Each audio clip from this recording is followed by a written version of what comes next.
So baliwala din pala yung pinagtatalunan namin kasi lampas na ng 23B yung total project cost ngayon. Mas mataas pa pala sa pinagtalunan ni Senator Alan Peter Cayetano at Senator Nancy Binay ang halaga ngayon ng gastos para sa new Senate building sa Taguig City. Sa pagdinig sa Senado, ipinunto ni Senator Cayetano na noong 2021 pa ibinase ang estimated total cost ng gusali at sa loob ng 3 taon, tumaas na anya ang presyo ng mga bilihin at serbisyo, kabilang na ang construction materials. That's 3 years and in yung 2021 nyo, hindi pa nangyari ang Ukraine. 2022, humataw ang presyo ng bakal at saka ng simento, di ba? Oo.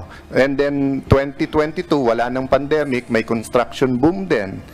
Batay sa pagtataya ng Department of Public Works and Highways o DPWH, nasa 20 to 25% ang itinaas ng estimated cost para sa Phase 3 ng bagong gusali ng Senado. Kaya kung isusuma total, aabot na umano sa 25 hanggang 27 billion pesos ang tinatayang gastos para sa new Senate building.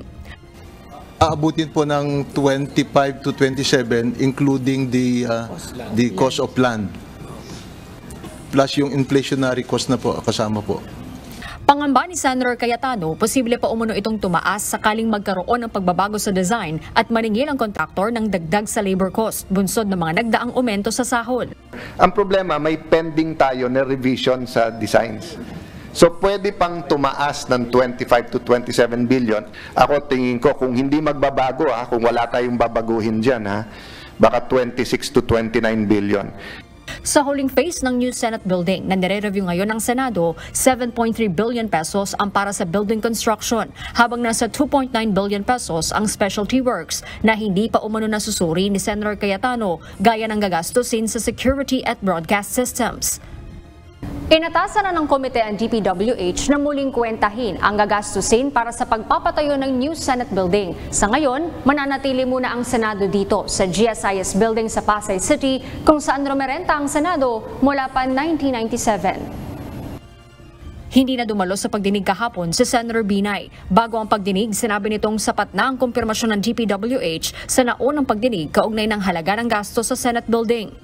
Pero kasi di ba sasabihin ko, ay, narinig ko na, alam ko na yung ganitong script, di ba? So more or less, alam na naman din natin kung ano yung direksyon na gagawin niya doon sa hearing. Sa ngayon, nakahandaan niya ang senadora na sumunod sa gagawing proseso ng Senate Committee on Ethics and Privileges kaugnay ng kanyang reklamo laban kay Senator Cayetano.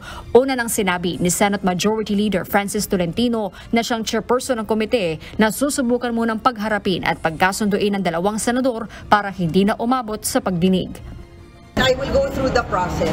And sana, and I think may commitment naman si Senator Tol kasi medyo na bahala din tayo dahil may statement si Senator Alan na alam na wala daw mangyayari sa isang ethics complaint, diba? But base naman dun sa mga statement ni Senator Tolentino, gagawin niya yung tungkulin niya bilang Senate Ethics Committee Chairperson na kumbaga a-actionan niya itong complaint.